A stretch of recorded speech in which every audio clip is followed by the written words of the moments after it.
All I want to say is our government is very keen when we have set the benchmark of $5 trillion economy to be by 2024-25. The role of every industry is important, and I'm pleased to be here on your annual survey for the 2018-19 for the direct selling industry to be released today. I understand that the direct selling has been growing at a steady pace, and the industry is providing an opportunity to millions of Indians who wish to embark on their entrepreneurial journey. The direct selling industry contributes to India's growth and also creates jobs across the nation. It is commendable that this industry engages around 6 million people involved as either distributors or direct sellers, and I have been told that this number could grow to 20 million by 2024, by 2025. The fact that around 25% of the direct sellers are from the age group of 18 to 45 years is a testament that this industry has been given self-employment opportunity to our young generation. While in one of the slides which showcase the number of women being involved in this industry, if I look at the stage, here is 25% representation on the dais. But well, as actually if you look at the direct selling industry, the woman has outnumbered the men. They are 75% and the men are just 25%. So it is heartening to hear that in this unique industry segment, the number of women sellers have increased from 2.7 million in the year 2016 and 17 to 2.85 million in the year 2018-19, which indicates that over 200 women have joined the industry every day during the past 2 years.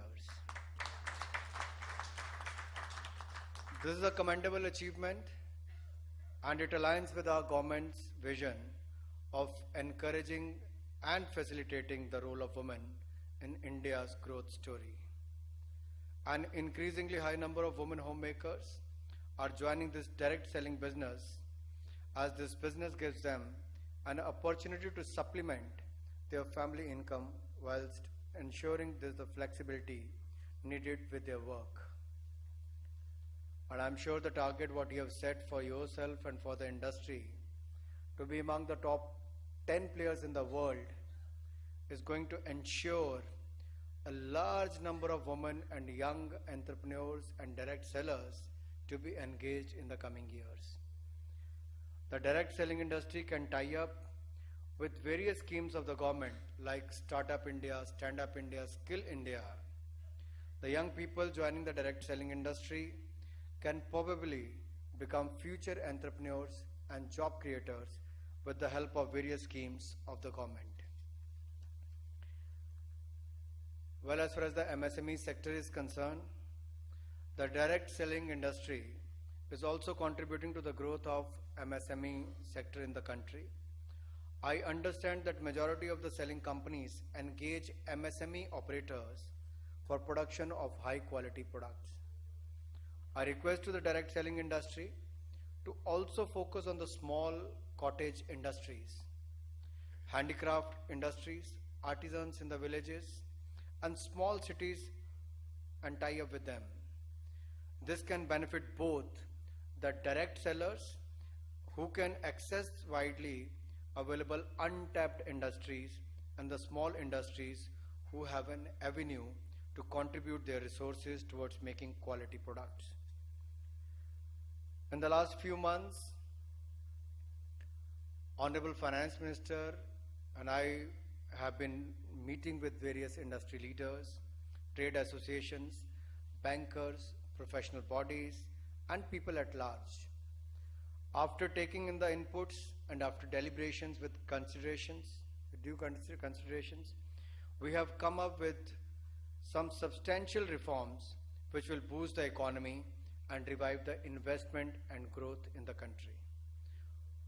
We announced a historical corporate tax rate cut, which is the single biggest direct tax reform in the country in the past 15 years.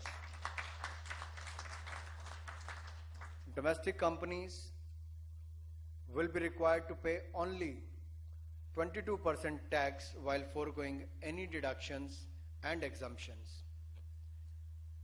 The new manufacturing companies, which will be registered in India and will start their manufacturing before 2023, will be required to pay just 15% tax.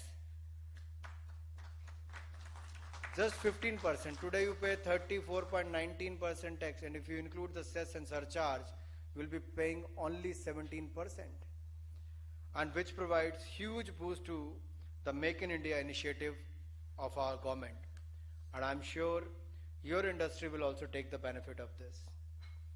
These rates are one of the most competitive rates in the world, and we will attract fresh investment in manufacturing, which will catapult our country into a $5 trillion economy. Have you set a target for your industry? What will be your contribution to the $5 trillion economy mark? The corporate tax rate cuts will have a twofold benefit. One, they will be required to pay a reduced corporate tax, and two, they will not be anymore required to claim exemptions and deduction, which merely increases compliances and complexities. To reduce the compliance of our taxpayers, we are introducing a faceless assessment scheme from the auspicious day of Vijayadashmi this year. So, as far as the input from the industry came about the notices, about the income tax department or the GST or other issues, we have taken that seriously. We've been interacting with the income tax officer, GST officers and the custom officials across the country. We have been traveling to across the country and telling all the officials, you should not have the approach of suspect all. They are the wealth creators of the country. We should have the approach of respect all. Till the time we don't have enough evidence for any suspicion or to have any survey,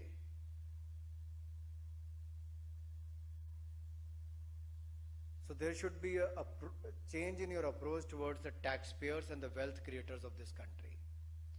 My government, my Prime Minister, has said it on the floor of the House that we must respect the wealth creators of this country, and I can assure you we are taking every step in that direction so that you should feel free to multiply your business in this country, and we should achieve together the $5 trillion mark by the year 2025. We have also announced an upfront release of 70,000 crore rupees for the recapitalization of the public sector banks, which will increase the flow of the funds from the banks to the NBFCs and also to the consumers.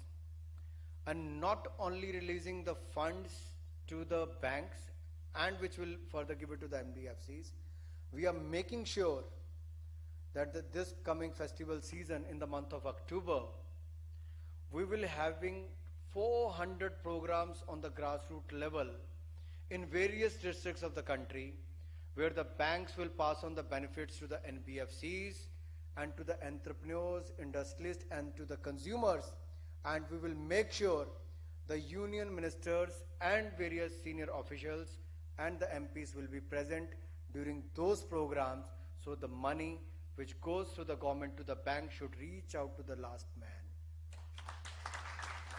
It will further boost the consumption, it will further boost the growth and investment in the country. We are not just meeting the industries. We met them after the parliament session was over. We spent good 10-15 days meeting them, considered and taken decisions in the last 6 press conferences what we held, whether it was the automobile sector, in where we brought out more clarity that the Bharat 4-stage automobiles which are manufactured will be used till the time of their registration. Even the registration fee, which was supposed to be on the higher side, has been delayed to the June 2020. Additional 15% reduction has been granted. If you look at the repo rate, the bank interest rate, which has been reduced, and the benefits have been passed on to the customer.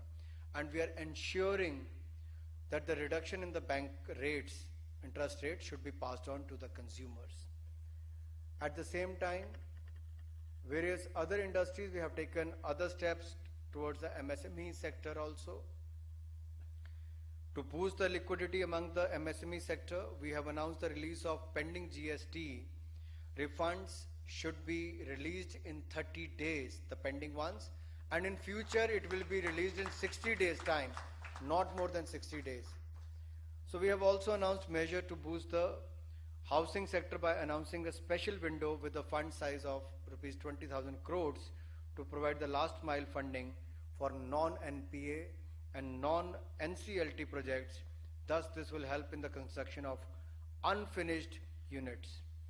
This move will benefit 3.5 lakh home buyers who already have been supported by the government by classifying them as the financial creditors in the amended Insolvency and Bankruptcy Code. I earnestly hope that the steps and measures taken by the government and the industry will respond with equal enthusiasm with bringing in more investment, which will help achieve the PM's vision of $5 trillion economy. I wish good luck to your industry, to the Indian Direct Sellers Association and their members. I'm sure you're going to work hard, do well. Mr. Pandey has said that while he was in position, he took many steps to bring in more clarity as far as your sector is concerned.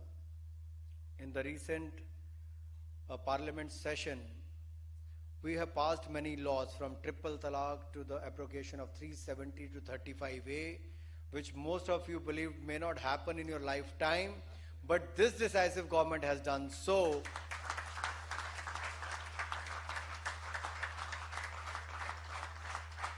So whether it was related to the rights of the Muslim woman, to the rights of people of Jammu and Kashmir, and also taken the landmark decisions, historic decisions as far as the industry is concerned, the corporate tax rates are concerned. We are open. We are very open to listen to the voice of the industry, not only listening, but we have been acting on them as well. So as far as your industry is concerned, there may not be many issues directly related with my ministry, but even anything to do with the Consumer Affairs Ministry, we will be more than happy to sit with you and understand the challenges faced by your industry. By the end of the day, if we have to grow in each segment, whatever legally possible, we will be more than happy to do that, to take it to the next level, so that you should not only look at among the top 10 countries. If India is going to be among the top 3 economies of the world, why should you look at only to be among the top 10?